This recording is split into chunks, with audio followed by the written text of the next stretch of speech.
Писатель редактору, какой ужас! Прихожу вчера домой и вижу, мой 3-летний сын рвет на части мою рукопись. Господи, неужели он уже умеет читать? Хозяйка, рада вас видеть, дорогой Иван Петрович. А где же ваша жена? Да, понимаете, мы с ней тянули жребий, кому идти к вам в гости. И вы выиграли? Нет, проиграл. Сидят в пещере у костра 4 первобытных человека, жарят мамонта. Пожарили, наелись, сидят довольные. Первый, вытирая рукой жирный рот, говорит «Ба-ба». Второй, поглаживая по своему животу, отвечает ему «Бу-бу». Третий встревает в разговор «Бы-бы». И только четвертый, которому суждено было стать тем самым, с кого пошло развитие человека разумного, подытожил разговор «Ба-бу-бы». Хозяйка гостю. А что это вы, уважаемый, свою морду об занавеску вытираете? Гость. Так вы же сами сказали, не стесняйтесь, чувствуйте себя как дома. Девочка в цирке с интересом наблюдает за выступлением львов, радостно обращается к маме. «Ты заметила, что все львы мальчики?» Мама, ошарашенная биологическими познаниями дочери, интересуется. «С чего ты это взяла?» «Ну ты даешь, мама. Забыла, что львицы гриву не носят». Жена мужу: будешь шутить насчет моей фигуры, получишь в лоб, понятно? Да. Что тебе понятно? Что твой лишний вес планирует меня убить? Общаются два еврея. Изя, ты читаешь вечернюю молитву? Читаю. Ну и как? Ты знаешь, пока никаких результатов.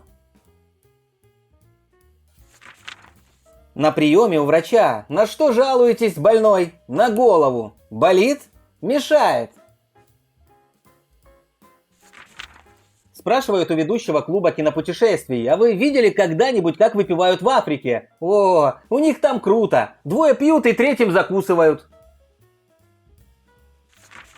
Разговаривают два приятеля. «Ты куда собрался?» «Иду отдавать последний долг». «Кто-то умер?» «Нет, кредит в банке закрываю». У меня была работа в компании по производству охранных дверных систем, и чтобы продемонстрировать, как это работает, я звонил в первую попавшуюся квартиру. И если никто не отзывался на звонок, я просто оставлял рекламную брошюру на кухонном столе. В музее группа туристов осматривает статую, под которой приклеена табличка «Победитель». Статуя без рук, без ног, без головы. Один турист говорит: «Представляю, как выглядит побежденный». В африканской саванне стоит скрипач и обалденно играет на скрипке. Подошел лев, лег в 2 шагах и слушает. Подошли еще 2 льва, легли и слушают. Тут подходит 4-й, валит скрипача и жрет. На соседнем дереве одна обезьяна говорит другой: «Я же говорила, как только придет глухой, музыка кончится». В Израиле Сара Моисеевна в гневе залетает в квартиру Соломона Абрамовича. «Соломон Абрамович, вы таки портной?» «Да». «Ну вот и зашейте задницу вашей кошки, она мне под дверь гадит». В английском клубе «Джентльмены» вчера со мной приключилась прелюбопытная история. Представьте себе, холодный дождливый вечер, я сижу у камина. Неожиданно стук в дверь. Открываю и вижу прелестную леди, насквозь промокшую от дождя. И что дальше? Конечно, я ее впустил. Она дрожала от холода и попросила виски, но и оно ее не согрело. И она попросила разрешения сесть мне на колени. Ну и... Клянусь, джентльмены, не пройдет и полгода, как она будет моей. Разговор двух друзей. Чем ты привлекаешь девушек? Хлебом. Но ведь девушек не привлечь на хлеб. Это только первые 10 дней.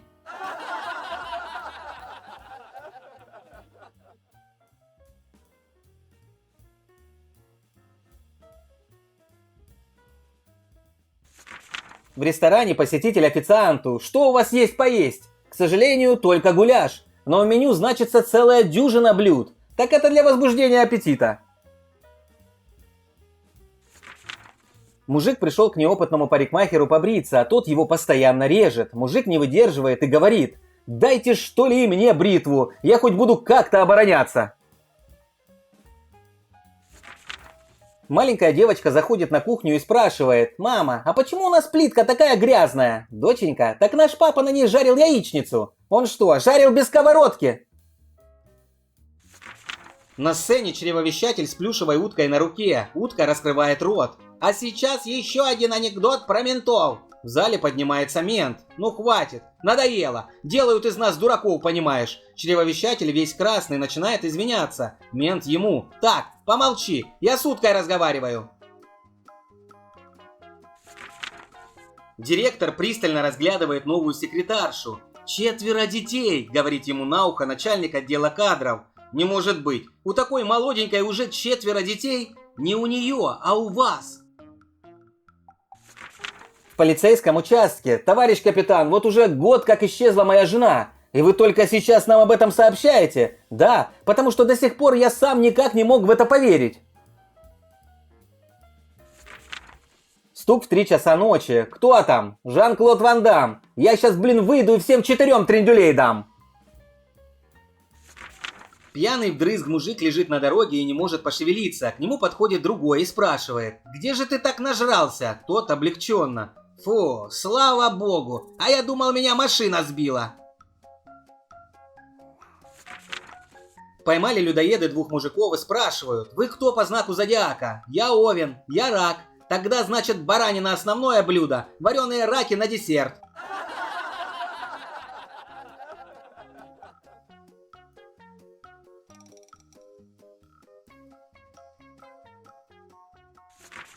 Общаются двое. Я мимо цирка не хожу, меня клоуны бьют. Что, серьезно? Да нет, с шуточками. Гардеробщица с 30-летним стажем может по походке определить, есть у человека петелька на пальто или нет. Девушка мечтательно говорит подруге: «Как бы я хотела быть кинозвездой, обо мне тогда бы весь мир говорил. Хватит и того, что о тебе говорит вся улица».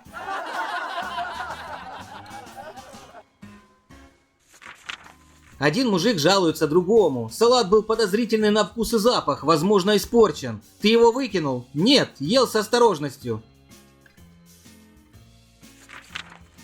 Кондуктор на остановке кричит водителю с задней площадки: «Коля, подожди немного, там еще один человек бежит». Через несколько секунд: «Коля, поехали быстрее, я его знаю, у него проездной». Мать ученика звонит учителю математики: «Игорь Иванович, ну зачем вы детям дали на дом задачу, в которой бутылка пива стоит 50 копеек? А что такого?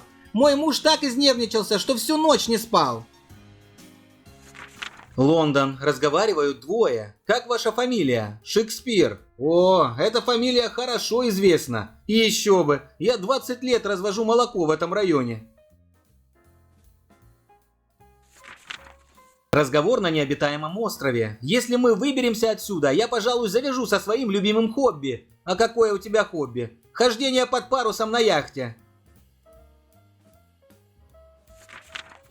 Группа американских туристов в греческом музее осматривает древнюю статую без рук и головы. «Как называется эта статуя?» – спрашивает гида турист из Техаса. Эта статуя изображает древнегреческого борца, участника соревнований по панкратиону, и называется «Победитель». Нифига себе! Представляю, как тогда выглядел проигравший. У ворот больницы стоит интеллигентный мужчина с протянутой рукой, на груди табличка «Помогите на операцию». К нему подходит женщина и говорит: «Как вам не стыдно? Это же бюджетная больница, здесь все операции бесплатные». Мужчина вздыхает: «Я знаю, я хирург». Посетитель в пельменной обращается к официанту: «Мне, пожалуйста, еще порцию пельменей. Вы не наелись или вам понравилось?»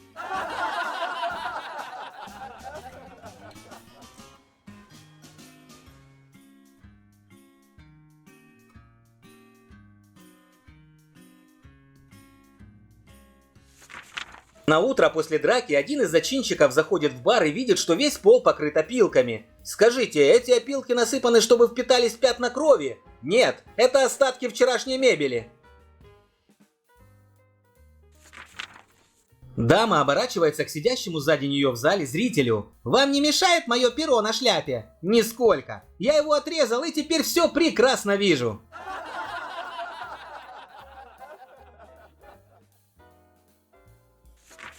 Общаются 2 приятеля. «Представляешь, вчера я приобрел автомобиль в обмен на мой дребезжащий полуразваленный рояль. И какой сумасшедший согласился на такой обмен? Мой сосед за стенкой». Полицейский, сеньор, объясните, каким образом вы сбили этого пешехода? Я не сбивал его, я остановился, чтобы дать ему пройти, а он упал от удивления в обморок.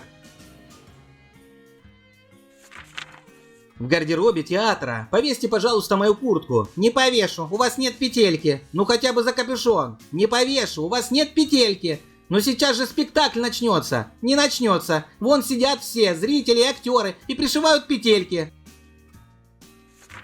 На приеме у ясновидящей мужчина. Месяц назад от меня ушла жена. Можно сделать так, чтобы она потеряла всякий интерес к этому паразиту. Какому из 6? Еврейская пара в постели. Сёма, что ты мешаешь мне спать? Сарочка, так я же ничего не делаю. Я даже не шевелюсь. Так пора бы. В суде вы уклонились от уплаты налогов так, как рассказал прокурор? Совсем не так. Но и его схема заслуживает внимания. Жена говорит мужу: «Дорогой, оказывается, жир очень вреден для организма. Тогда не подходи ко мне». Звонок в дверь, на пороге незнакомец. «У вас течет кран?» «Нет». «Ивановы тут живут?» «Нет, они выехали 3 месяца тому». «Вот люди. Сантехника вызывали, а сами черти куда-то поехали». После трудного подъема группа туристов достигает вершины. Гид говорит: «Посмотрите теперь, какой вид, какая чудесная долина раскинулась у подножья». Одна из дам, тяжело дыша: «Зачем же мы поднимались, если внизу так красиво?» Возвращаются мужики с охоты. Да, не пошла сегодня чего-то охота. Да, то ли утки высоко летали, то ли мы собаку низко подбрасывали. Мужик решил приколоться над ветеринаром и спрашивает: «Это вы скотский доктор?» «Да, я», спокойно отвечает тот. «А что у вас болит?» Парень подходит к блондинке. «Ах, девушка, какой у вас парик удачный! Как он вам идет? Даже незаметно, что это не ваши волосы!» «Да как вы догадались? Я же специально такой выбирала, чтобы все думали, что это у меня натуральные волосы. Просто я сейчас в книжном магазине за вами в очереди стоял и видел, что вы учебник по квантовой механике покупали». Разговаривают две женщины. «Целый день на работе, потом крутишься по хозяйству. Я совсем вымоталась. Приду домой, постираю, перемою посуду. Завтра нужно помыть пол на кухне и окна. А как же муж? Ну вот еще. Он и сам прекрасно может помыться». Блондинка говорит подруге: «А я вчера у окулиста была». «И что сказал?» «Сказал, чтобы я алфавит учила». Общаются два приятеля. Говорят: «Ты в женщинах специалист». «Ну как специалист? Обычный пользователь». Мужик зашел в поезд на Одессу, видит, совсем мест нет. Решил одну шутку выкинуть. Ходит и приговаривает: «Ничего, все равно ее поймаю». «Кого?» «Да кобра из сумки сбежала». Пассажиров как ветром сдуло. Мужик улегся и уснул. Утром просыпается и спрашивает у проводника: «Скоро Одесса?» «Да какая Одесса? Вчера какой-то идиот кобру выпустил, так вагон отцепили, и вот стоим». Цирк выступал перед сотрудниками компании по случаю ее юбилея. Клоун смешил, фокусник удивлял, а канатоходец выделывал немыслимые трюки, после чего в шутку предложил кому-нибудь из зрителей повторить номер. Один старичок снял пиджак, залез на канат и несколько раз спокойно прогулялся туда и обратно. «Кто это?» – спросил директор цирка у директора компании. «Это наш главбух», – гордо ответил тот. «Еще не было случая, чтобы он не нарушил баланс».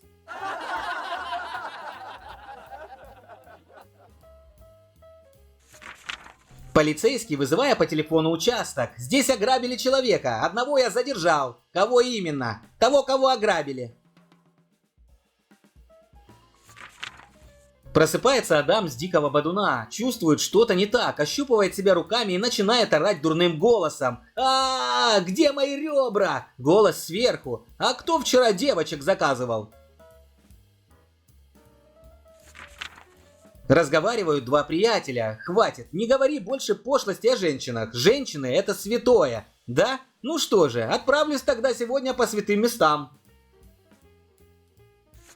Диалог в магазине. «У вас кофе есть? Растворимый. Хороший? Ну, не знаю. Люди берут, растворяют».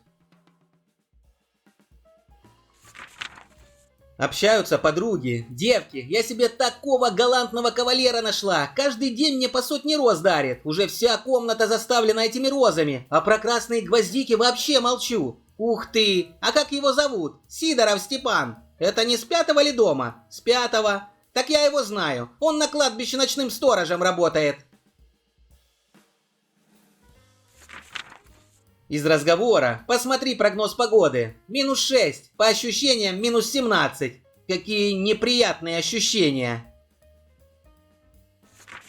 Беседуют две подружки. Как ты смогла при всех назвать меня дурой? Извини, ты же не предупредила, что скрываешь.